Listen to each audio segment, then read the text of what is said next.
fourth quarter, because this was a game of runs, but for that fourth, how are you guys able, and what was key to finding your spots, but also forcing those big high misses? Yeah, we did a great job of really just relying on each other at different points of the game, and that was my kind of my message to the group. Was at different intervals of the game, someone contributed in a way that we needed them to, and so that stretch in the fourth, whether it was shots made by Cam, whether it was us rebounding the basketball, trusting each other and pushing the tempo after makes and misses, and then scrambling on the defensive end of the floor. Really, I don't know, covering for each other in different scenarios. And whether that was on the post, whether that was pick and roll, whether that was having the mental ability to lock in and change coverages on the fly, timeouts, during the possession, for the sake of each other.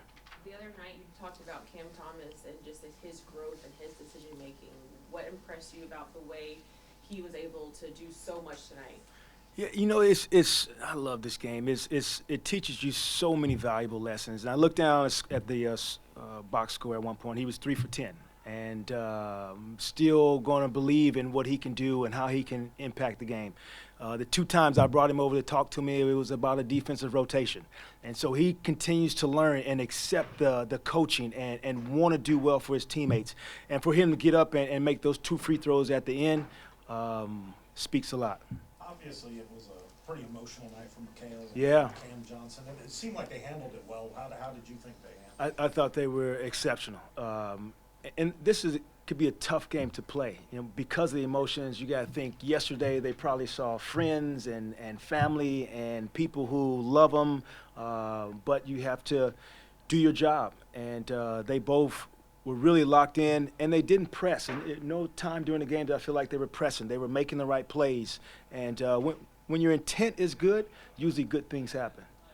To see the reception that those 2 got, what does it mean to you to have those 2 on your team? When you're talking about reestablishing your identity and culture and really moving forward as an organization and taking the next step, that ovation should be like our anthem.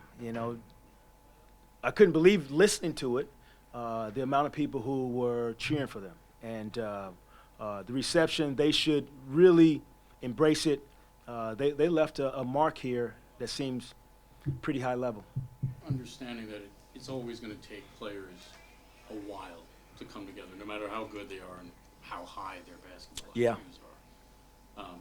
But for you to be able to defend against their big 3 the way you did in the fourth quarter, to not only hold it even but pull away, what were you able to do that was working for you defensively? And what does that say about how far you guys have come on that end of the court? Yeah, and really to kind of, really mesh it together with the Sacramento game where we probably had some defensive breakdowns that we shouldn't have had that might have gotten a chance to win the ball game.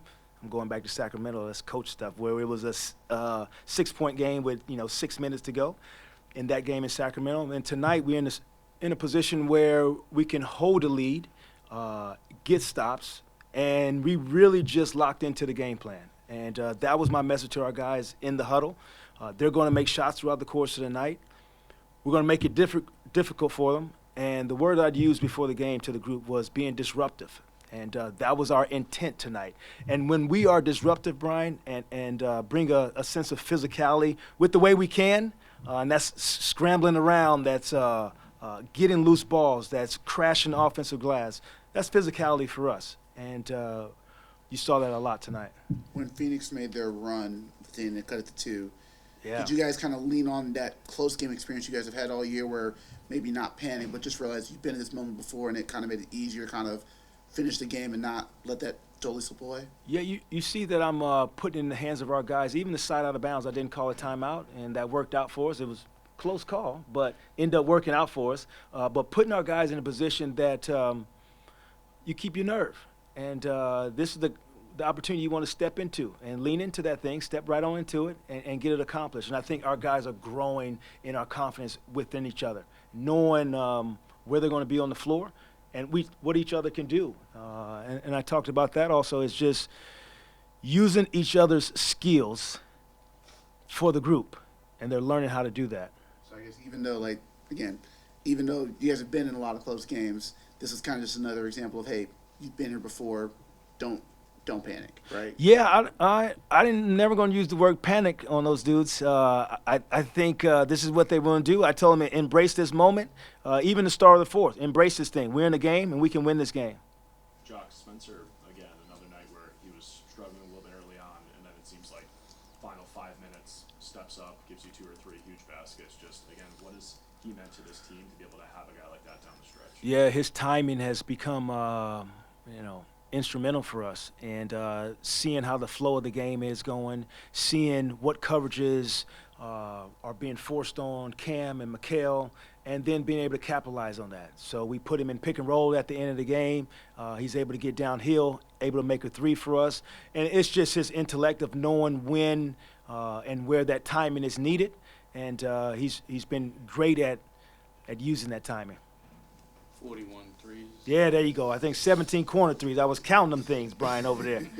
41 of them. That's a good number. That's a good number for us, yeah, for sure. If we can, that's just some teams, just the way they play, and this team doesn't give up a bunch of threes. And for us to get 41 means our pace was pretty good. Probably a lot of those threes came from drive and kick, which is awesome, that we touched the paint and then sprayed that thing and then made shots. So that combination, I still want us to play faster. I'd take 9 more threes if they can give us that also, and that'll come with pace, but that's a good number.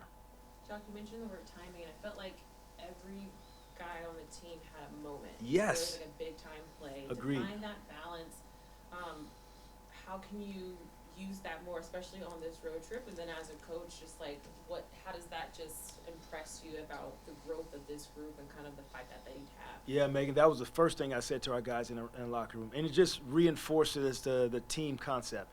Dayron played, I said, you played 7 minutes, but your 7 minutes were impactful. We needed those 7 minutes. Now, we decided to go small to give us some more space and all that. We'll need you tomorrow, but his 7 minutes were impactful. And that's what you want your guys to believe in, that when they step on the floor, they're doing their part. I was just going to ask, I assume there's nobody that's being rested tomorrow.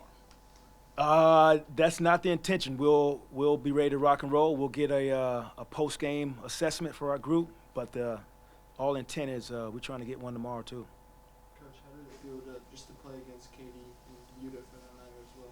Yeah, I got a chance to say hello to both of them, and I have great memories coaching those two, even from coaching Yuta in summer league.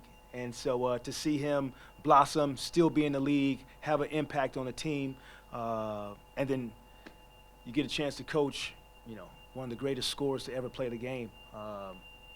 That's a good thing too. Finding ways of getting better is always key. And so with a matchup for tomorrow, another tough matchup against these reigning champs, what more do you want to see from your group? Yeah, I want to see our guys be able to do it again. Like, it took a lot for us tonight to get this win. Now can you get to Denver, get your mind right, get your body right, and try to get one tomorrow and not be, comfortable with getting this win. We want one tomorrow also. Thanks, Jacque. All right.